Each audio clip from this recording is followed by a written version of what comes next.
It's the Inspirational Fundraiser Award, and it's to recognise a young person who has gone beyond all expectations to raise money for a good cause, however large or small the amount. Ladies and gentlemen, boys and girls, you're going to love this film. Here it is.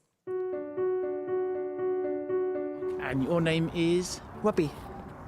Robbie. And Robbie has autism, I would say, in the moderate to severe end of the spectrum.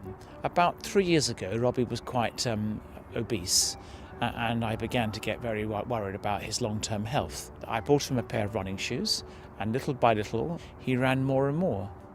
Running club. Exercises. Then Saracens got a place on the London Marathon, and I began to dream that maybe Robbie could run a marathon. Yeah. Good. Good. So we were surprised, delighted, thrilled when we found out that Robbie and his dad David were keen on running the marathon. Quite an achievement, not only in the physical challenge, but with somebody with his disabilities and the crowds involved was quite a huge step. So we were able to give him a place. He did a tremendous amount of fundraising and inspired a lot of people. For that race, he raised £8,000, and many people were inspired by his journey. I run with Robbie most Wednesdays. He loves his running, and what is most inspiring, I think, is that he's at his most comfortable when he's on the track. He runs effortlessly long distances.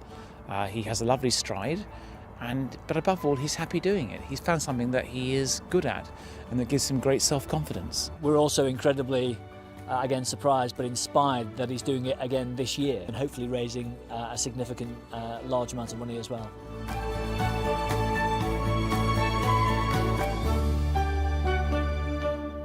Ladies and gentlemen, the winner of the Inspirational Fundraiser Award is Robbie Corker.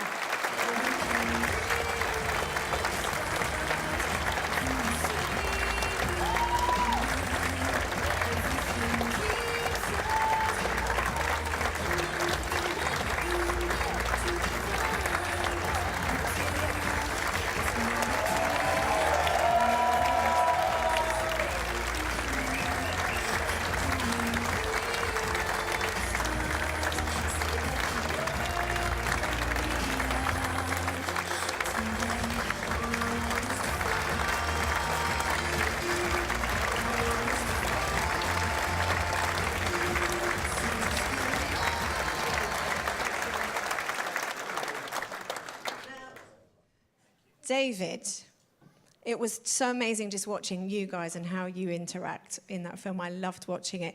You are such an amazing runner, and I heard, yeah, like triple thumbs up.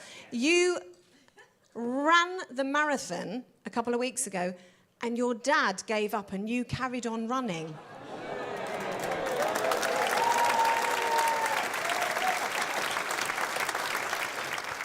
David, you're looking like that's not strictly true. So what happened? It was an important moment because for years I've been trying to encourage Robbie to run without success. And at that moment, at the halfway point 2 weeks ago, I wanted to stop. And how the wheel of fortune changes, because then he was the one who told me that we must continue. But I couldn't continue after mile 15. I was in deep trouble. And I let go. I said to Robbie, I blessed him, and I said, run on your own now. And for the next 11 miles, I thought there are 1,001 problems why he won't succeed. But he did it, he finished. And not only that,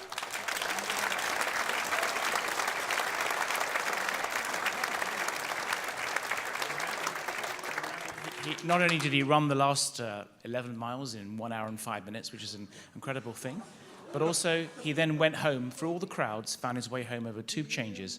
So how much running had given him the liberty and the freedom and the confidence to fulfill his potential. And for that, I'll always be grateful.